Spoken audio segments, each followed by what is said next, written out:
All right, cool.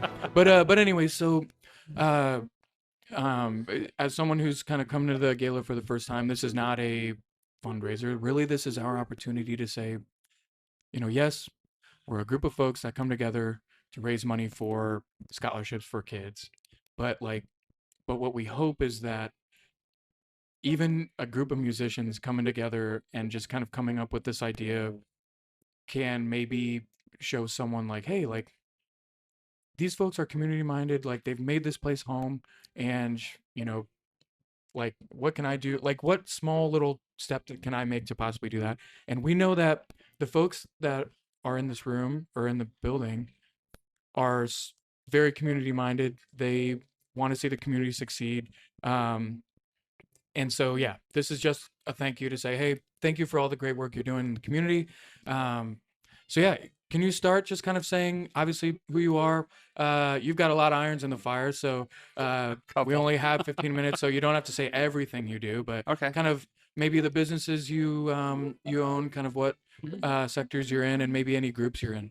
All right. So I'm Todd McCubbin with the big ones are Fort Frenzy, Kesterson Realty, and Shiny Top Brewing, and very diverse as far as. So we have a brewery, we have a fun center, and then we have a realty company that also does appraisals. I got to put the plugs in where you can put the plugs in. Shameless promotions.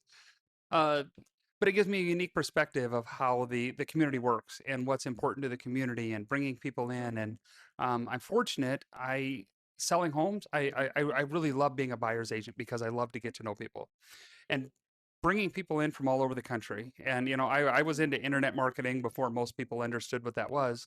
So I sold a lot of homes to people that were moving from Colorado, California, all over the country to Fort Dodge because they would get on Zillow or whatever and they would get a hold of me.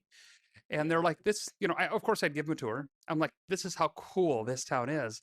And I was talking to Mark Campbell yesterday, and he goes, we don't do enough bragging about how great this community is. This community is absolutely unbelievable, and we don't do enough shameless promotion about how great Fort Dodge is And to I'm the hoping rest we of the see world. Mark Campbell later today. Oh yeah, He said he might be coming in, but to you that better. point, I wanted to go off of that because to you specifically, uh, because you have so many, whether it's enterprises or just the things you're involved with, the initiatives or the just the issues that you champion or are advocate for.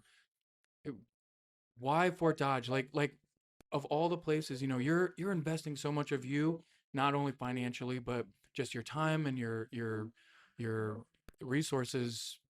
What about Fort Dodge makes the place that you want to reinvest back So into? I'm not a transplant. I grew up here. My mom's from Humboldt. My dad's from Callender. But no, this was home. I was actually born in Charles City, but moved here when I was 7. Had one of the best second grade teachers in the world, Delpha Holtzman.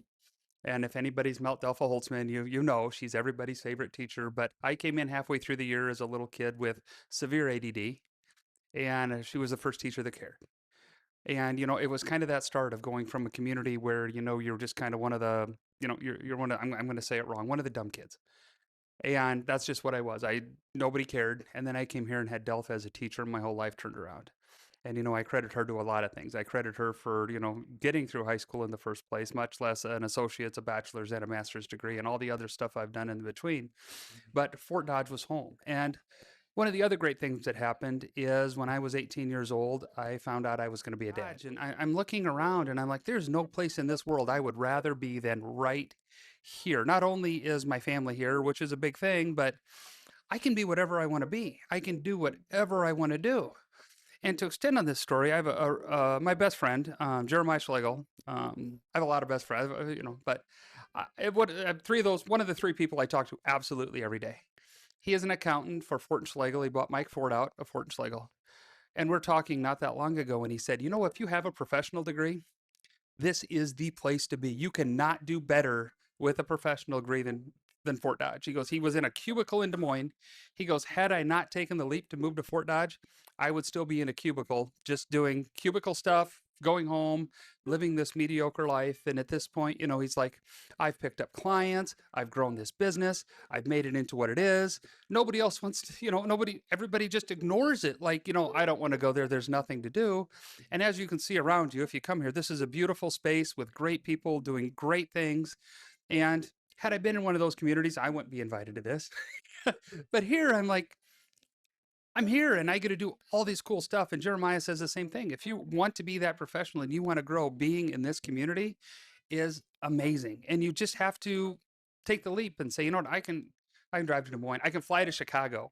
I can, I can do whatever, but yet be, in an amazing community with absolutely amazing people that work together like no other community in the world. And I love it here. Yeah, well, and my thing is, so shameless plug for for your podcast. It's I never get the word right because it's like super cool and hip. Let's Talk Fort Dodge. talk for Dodge. Yep. But anyways, so my point being is like to your point, the negative is always what's in the forefront of the media. Mhm. So you uh in both what you do and the again just the time and resources you've invested in the community, but also you're putting your words to it as well. You're going out and you're publicly, you know, really celebrating and telling that story. We We really appreciate it. created that podcast because I am so tired of every time somebody types Fort Dodge into YouTube, it's something negative. So you can type in Fort Dodge, talk Fort Dodge, whatever, and you're going to see, I think there's 35 episodes now of positive things about Fort Dodge, things that are happening. You already said kind of some awesome things that you've been a part of this year. I always like to ask first, since we do this kind of in the winter, you know, what were some great things about 2024? And it sounds like you have some amazing things. But I guess to my last question would just be looking ahead, 2025, what are some things that you're looking forward to? Are there within the realms of what you can share, what are some cool, maybe initiatives or events or projects that you're working on, or maybe just something in the community you're just pumped to see? So Jefferson and I talk quite a bit, and we can't talk about a lot of things. Are And we friends? maybe. Want a beer? Cheers. Yeah, good to see you. There's so much cool stuff coming up. The stuff I see, the stuff I know, the stuff I don't know, and I'm privy to a lot of stuff, and so are you. That I don't think the community's ready for what the next 10 years in Fort Dodge is going to be, and I feel like the foundation that we are setting now is going to leapfrog what we've done the last 10 years. So the next decade, I think, is going to leapfrog the last decade like we can't imagine because of what those people have put together. And I just can't wait to see what the next 10 years brings. And hopefully we're all here to see it. Well, and I think that's really timely and relevant to the initiative that we put on. Yes, it's a small or it's a humble scholarship for students, for a few students in the school system. But I think what's really relevant about it is that when you talk about laying the foundation, I think a lot of change happens from that ability to reach the young folks. And because when you talk about a 5 to 10 year plan, a lot of times it's the folks in high school right now that are helping us bring that to fruition. Well, yeah, awesome. So we'll just start with introductions. Kind of tell us who you are, who you're with, maybe any organizations you're involved in, and yeah, we'll kind of go from there. Okay. So, Brian Beidelman, and I'm actually the new executive director for the Beacon of Hope from about mid 2000, I think it was mid 22 until now. So, pardon me, 21. So it's been going to be 3 years this spring. So, as a new executive director, taking over for the founder, we call this the second generation of the Beacon. Sure. So that's kind of it's a big step, for the Beacon to transfer, because our founder was very well known, so a good explanation of us is my wife, Jelaine, and I have been in Fort Dodge for 34 and a half years. We got transferred here 2 weeks before we got married. And we just have decided to stay. You know, we've had opportunities to go other places and we've turned them down. We really like where we live. Is it perfect? No, but we really like where we live. Awesome. Just for the conversation, I work at Iowa Central Community College. I'm the director of economic and community education, which means I work with businesses and trying to grow the community through training and ways of attracting businesses to our area. Awesome. So do you work with Shelley Blanc by Yeah, chance? she's my boss. Yeah, Yeah. awesome. I work with her basically on a weekly basis. And what Um, is your name? So my name is Jefferson. Yeah, I guess I always just kind of, so since I'm a part of this, I never Yeah. like say who I am. Kelly's great. And she yeah. brought up your name a few times too. I hadn't met you yet. Yeah, no. So I do economic development from the Growth Alliance. So I'm kind of more on the like pseudo public private side, where we're also working to, really on the front edge of recruiting those larger employers. But we're also finding fun ways to help small entrepreneurs, whether they're in the downtown. And I know you didn't mention, but you're also on our Main Street board, which we appreciate. That is true. Yeah. But yeah, so from the Growth Alliance standpoint, kind of trying to be really a tie between our private sector and our public sector. Love that. And yeah, I get the fun job of literally learning about all these amazing companies from across the world who all want to come to Iowa. That is and fantastic. and like and they're asking, almost every day I get the question like, why Iowa? And then I get to say, kind of to your point, and we'll get into this, but then I get to tell the story of why I think someone should choose us. And so I guess I'll kind of put that out as kind of my first question here is 34 years. Obviously, it sounds like kind of the location at the time may not have been your first choice, but Right. to your point of y'all got here and you decided this is where you wanted to Right. be, what parts of the community go into that decision? Because 34 years, as someone who isn't, who's certainly, coming here from somewhere else, that's a testament for sure. Right. Right. And I originally, I mean, I grew up in Peoria, Illinois, so a much larger, metropolitan area. I think part of the thing with Fort Dodge is it's so well balanced, and people, it kind of drives me crazy that people don't understand that between arts and sports, um, it literally is so balanced. I've always been impressed with the amazing amount of musicians that come here, or are from here. When I first moved here, guys that some of the guys playing now would never even heard of. There's a tremendous history here of music. Having a place like the Blandon, and then you move into sports, and as active as our high schools are, and as competitive as they are, as popular as adult sports, between golf and softball and all those things. I notice those things. I think we have a very well balanced community, and I think it's always been tight, at least in our experience. Sure. And I would even go one step further to say the balance in, again, kind of in our line of work, the balance in business and in enterprise. You have some of the largest employers, two of the biggest, or the two biggest privately held companies in the world have presences here, Right. all the way down to, River Hops Brewing downtown that, has provided us with some beer tonight. So it's like, that diversity as well is so cool to see kind of contribute to the ecosystem. No, So what I was going to say is I came from Grundy Center, which was about 3,500 people, and I love the small town atmosphere, but wanted more. I feel like I have that here. I feel like I'm in a place where I can go through, we're getting a Chick-fil-A, so I can go through a Chick-fil-A, or I can run somewhere and pick something up at a store, a large store. But I also have the community of people that know us and will be there when we're going through struggles, just like in the small town. So I feel like I'm in the perfect size. And I used to work at Fort Dodge Animal Health, and my job was being eliminated. And at that time, they talked about maybe interviewing to go to Michigan, and we chose not to. So we took a job. I took a job at the college, and something different. And I just feel blessed to have been here this whole time. Yeah. Absolutely. Awesome. Well, so kind of segueing into the next question, which is thinking back on just this past year, 2024.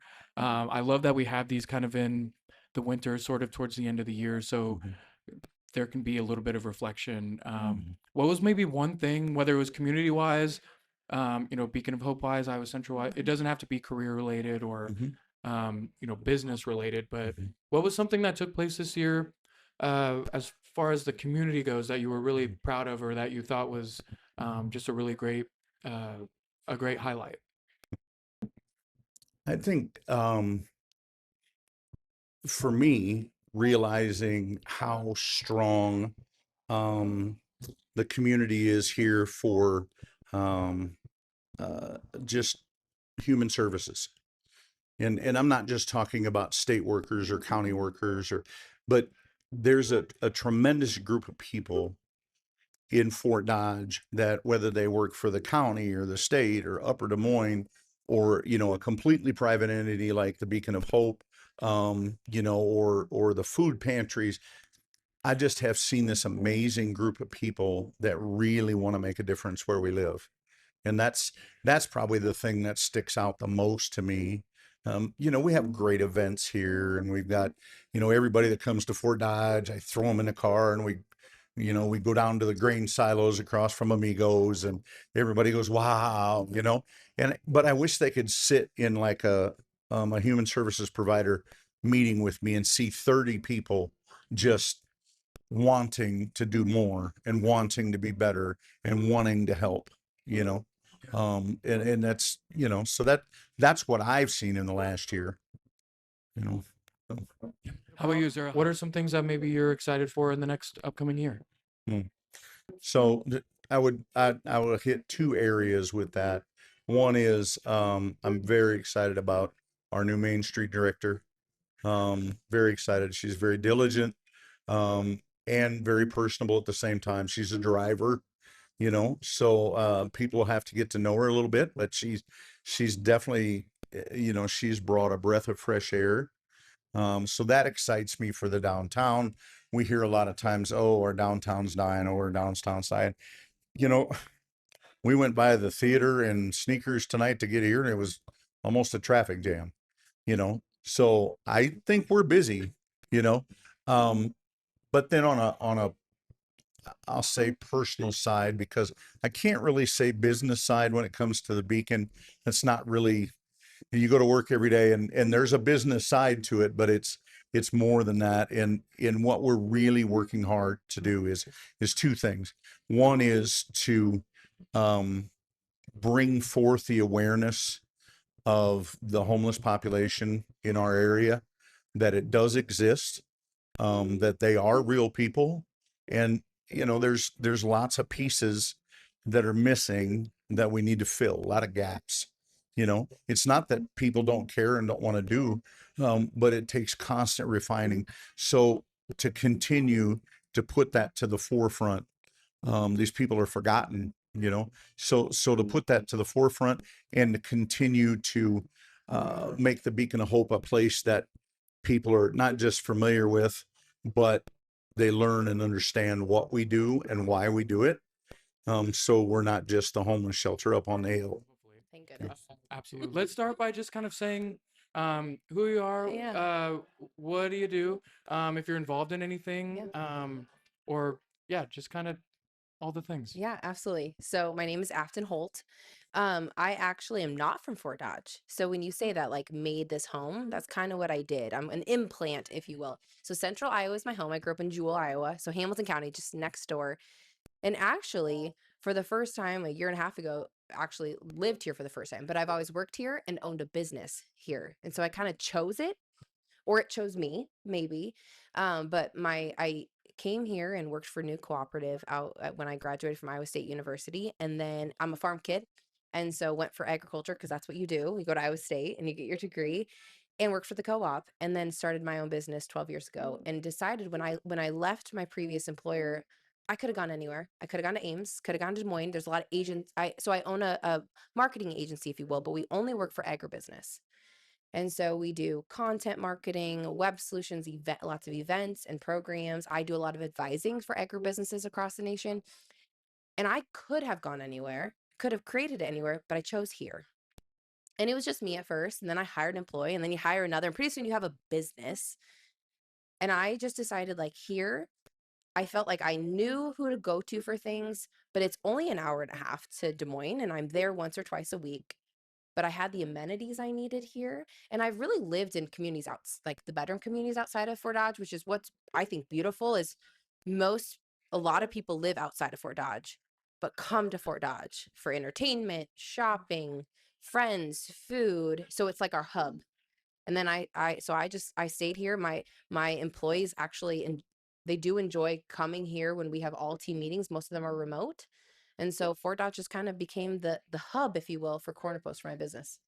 Awesome. And that's a perfect segue into, we recognize that, like you said, folks do, especially in the era of being able to work remote and just kind of the, like that contemporary, rural versus urban lifestyle choice. Like, so what was it about Fort Dodge that made you say, yeah, like this is the place, like versus having uh, all those other options? Yeah. And I still go to, I mean, I'm in, like I said, Ames or Des Moines once or twice a week, and I'm at meetings. So I'm on a lot of committees, a lot of boards, different things within the agriculture industry. I try to stay very government fluent, if you will, and public policy fluent, so I can do what I can for the agribusiness industry and in our area, of course, too.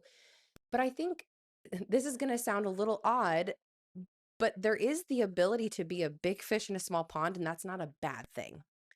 And to me, the size of Fort Dodge is large enough. I can go to the grocery store and not know anybody, or I can go and know everybody in every aisle. But at the same time, I can make a difference and I can make an influence, and I can know who's who or who's connected. We have a lot of strong lineages in this town, so you start to know who's connected. But we're very welcoming, though, still to other people like myself, who people might think I grew up here and I not. What are some things that maybe you have in the works? I mean, within the bounds of what you can Absolutely. say. What are some things you're really pumped about? Whether it's business related or just something you're working on or something you're looking forward to. Yeah, I think the biggest thing is, I will say this, there's a lot of businesses in this town that people have no idea even are here. Most people would never know my business exists because we don't necessarily serve as a retail store, right? We're not a storefront. We're a B2B business. We're kind of behind the scenes. We're very giving to our community, but there's a lot of businesses that we don't realize are making big moves around here, and that they call this home. For me, I just want to continue to grow that, and it's going to take going over those hurdles. That's just what business is. So for me, when I look to 25, I can probably sum it up in a word of networking and people, and kind of, I hate to use the word collaboration because we use that way too much, but connections are really important to me, and network has always been my thing. And it's not about for me, it's about who can I connect to somebody else for the greater good. But I will say, now that we are 12 years in as a business and we're able to give back, and we're very involved, and we have essentially a stance in the agribusiness industry is really the sector we serve. There are some really cool projects that we get to do with clients that have big impacts to, especially in the conservation and water quality space. People think agriculture is maybe anti-environment or water quality or conservation, which is completely the opposite. Farmers are our best conservationists and environmentalists. It's their legacy, it's their family land. I as a farmer myself, like in production ag, like that's important to us. So I think there's some really cool projects that are going to come out of that, and hopefully the organizations I'm working with across the state and in Des Moines, we're bringing up here upstream. So I'm really hoping we'll be able to share some things. And I have to throw this out there. The Okay. reason I'm so grateful for you guys too is, the thing about me is I'm kind of like the semi-retired musician of Fort Dodge that like just travels around and watches everybody else sing. But music has been my life. It's my parents. I was just joking with people that my dad's still in a barbershop quartet. Like it's hilarious. My grandmother was a music teacher, and I am so grateful. Like I talk about business a lot because I love it, but I love music more. And I would be remiss if I didn't say how freaking blessed we are for all the things we have going on all the time, every day of the week. And the music we have, the music that comes here, it's not just local. People are like, well, yeah, you got great local musicians. No, people come here too to play because we've created that. So I'm just grateful. I'm grateful that this is even happening from musicians. That makes my heart happy. So thank you guys. Yeah, and we actually have the exclusive today. Afton's going to be announcing her brand new band. She'll be back on the road. Got the camera. So, really quick, can you say kind of who you are, what you're about, what do you do? Maybe if you're on like groups or committees or boards or whatever, like kind of what do you do and what are your involvements in Fort Dodge?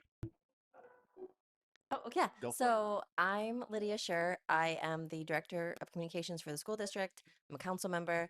I'm on the YW board. I've a Gene Giraffe board, which is a nonprofit for children with inherited genetic diseases.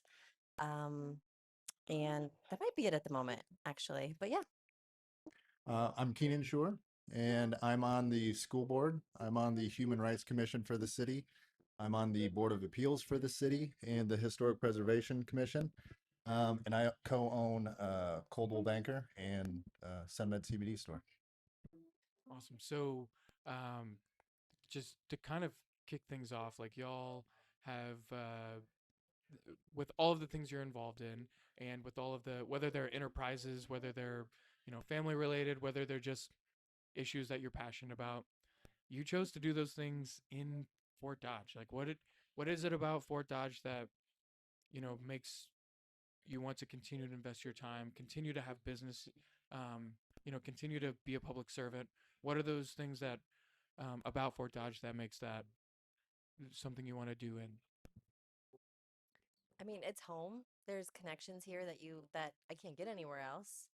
And I see the value in it, and I want my children to see the value in it. So if I can be a part of creating a space that my children value, that other children value, and even if they go away to college but they come back, that's important to me that we create a thriving community. Yeah, and just to piggyback on that, I mean, it's same thing for me being born and raised here. I've seen the good, I've seen the bad, and you're gonna find the good and bad anywhere you go. And there's so much potential here, and where we're going and where we're growing, it's in the next 5 years, it's gonna be completely different, and everything's just so close knit that you can develop so many different types of relationships of all walks of life and get different perspectives no matter where you go. And I think that was really important for me when we were starting our family and having our kids involved in all that. I think and having different ages of kids too at 17, 9, and 5, just seeing how they're flourishing in different ways because of that. It's really cool to see.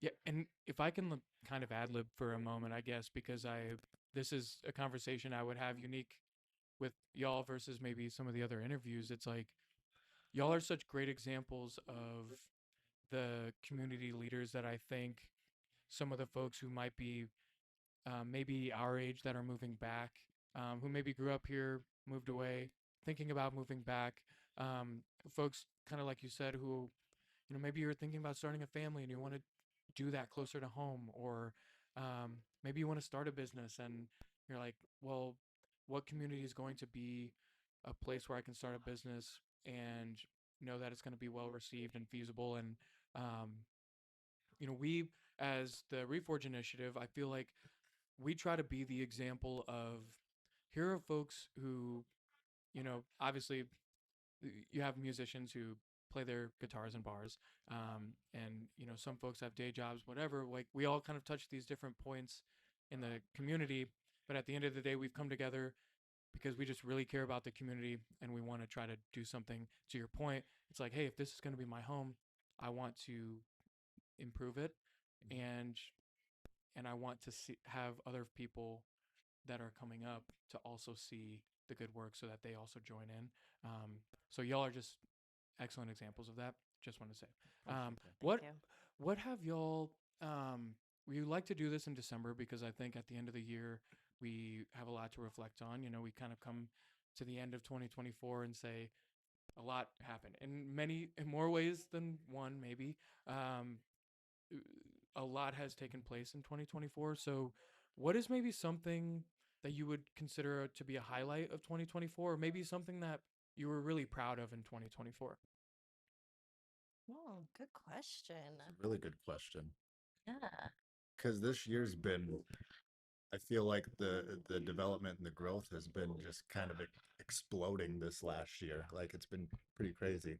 I would say the retail development and how that's kind of it was kind of, you look on social media, everybody thinks it was at a kind of a stalemate, but then all of a sudden it just took off and exploded, and now it's kind of steamrolling. And so where that's heading, and seeing the end of the finish line of that is really exciting to see, and that's just going to draw more people in. I mean, we used to have, back in the day, a 7 county poll when it came to retail and shopping, and I think we're getting to a point where we can bring that back, and it's going to draw more people in, and it's really exciting to see.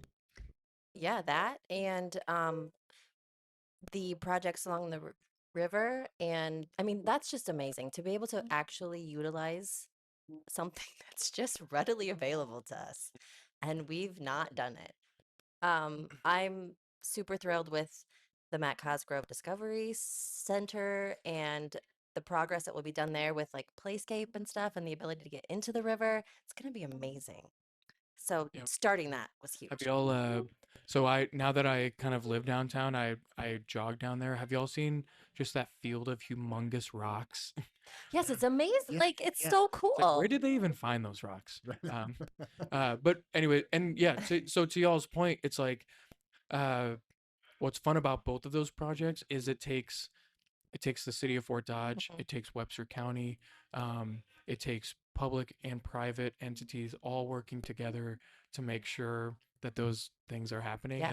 And again, when we talk about the leadership and just the example that's being set, there's this really, really cool common thread of the community just coming together and working together to say, hey, we want this place to be better, right? Like let's get this done. And to your point about the river, for so long, Fort Dodge has just been this kind of blue collar industrial. Like to be a river town was kind of this very industrial. Mhm. The river was a function of your place in industry, and now to see it becoming more of a recreation piece, almost like a tourism draw, and kind of a more like a natural beauty element versus like something that's inherently industry focused, Yeah. I think is really going to flip the game. And Yeah. yeah, you're right. I And again, agree. none of it happens if everyone's not on the same Exactly. page. Yeah, Exactly. that's a great point. So to that same vein, then, you know, reflecting on 2024, 2025 is right around the corner. What's maybe one, two things that y'all are really excited about in the year to come? What is maybe a project or an initiative that you're focused on that you're really um, pumped to get after in 2024, 2025? That's a good question too. Asterisk. Cut that. Got that. That's a really good question. Yeah, I think the progress at Corridor Plaza is gonna be wonderful, and I'm happy to see that moving. And that will be that will just help push the entire area along. So watch having that happen will be like I because you're right. I mean, you do see things online and it's not always positive, but there is so much positive happening there, and to watch that building come to life will be amazing. It's that economic engine, right? Yeah. Like to me, it's like economic development is such a chicken and the egg thing. It's like, do you need houses to bring people? Do you need people to bring business? Do you need businesses to bring housing? Like, Yeah. what comes first? And it's like, it's actually this thing where every component is needed in order. And so I feel like this retail center is going to drive, the need for housing. And then once the housing is built and folks are coming to town and utilizing our recreation and Mhm. quality of life amenities. I'm excited for everything that's going on out in the Deckard lot developments. There's been a lot of development out there in the last couple of years. There's more coming. and there's going to be a big influx of dollars coming in that's going to help spearhead some of the corridor plaza stuff. So it's all going to come full circle when that it's going to create jobs. It's going to bring people in. Yeah, like I said, I know we know kind of maybe more than most because we work in sort of that public-private sector, but a lot of really, really cool things on the horizon. So, well, thank you for sitting down and chatting. Thank you. We are really appreciative that y'all came here, and yeah, have a good night. Thanks, you too. Thanks. Let's give this a shot. Jeremy, you know what this is about. Third year now where we're coming together and we're saying thank you to the community. We're kind of hosting this event where we are just showing our appreciation for a place that we have all called home and that we try to raise a little bit of money for and improve in our own way. Can you talk a little bit about all the stuff? We've had a big year as far as an organization. We've kind of come into some new structure. We've kind of added a little bit more of a just a substance to the group. We've added a scholarship. Can you talk about just kind of like maybe in your own words how you felt about the last year 2024 and how things have gone? So we've added one scholarship in the journeyman field, kind enough to have an anonymous donor to fund that for us. And yeah, we're now operating under a more, I suppose, what you would call an official board. So there's actual board members now, and yeah, we had about a near record turnout for our fundraiser this year as far as funds raised. So we're I was sitting just good. gonna ask, yeah. So we obviously in June, the biggest event for the year, kind of what we have as our primary fundraising effort. We had a humongous turnout at River Hops. Can you talk a little bit about that day? Yeah, Section 7 showed up and played. We had a lot of great auction items. I think the most auction items we've actually ever had donated to us for an event. And it was a great turnout, great day outside of River Hops. So, yeah, no complaints. So with all of that, and again, we've been walking alongside each other together for this, so I kind of have a little bit more of a sense. But what are you hoping to get as we look to the new year, as we kind of clear this great event here and look to 2025? What are maybe some goals that you have for the group, or maybe not the group, maybe the initiative as a whole? Maybe any events that you have planned, any just new things that we might be able to see as the community? I don't know if there's going to be anything that's crazy new this year. Definitely new things on the horizon. There's a lot of ideas that have been thrown out. And so once we figure out what steps we're going to take to make them come to fruition, then we will. Can you tell us about like one of the ideas that's been thrown out? Just one. One of the simplest would be like a trash pickup day. So getting people together and finding a stretch within town that we would just spend maybe a Sunday or something just going and cleaning up and picking up trash. So things as simple as that, and Sure. some things a little bit more complicated than that. But yeah, lots of ideas. And is it fair to say that now obviously we have kind of our board structure that we kind of want to go with in the future, but is it fair to say that if folks want to get involved, they can reach out as far as volunteer opportunities or just opportunities to kind of help push our effort along? Absolutely. Yeah. They can always get a hold of us on Facebook at Reforge Initiative, Reforge Initiative at Gmail. They can hit up anybody in Brutal Republic. There's all sorts of ways. We're around, Awesome.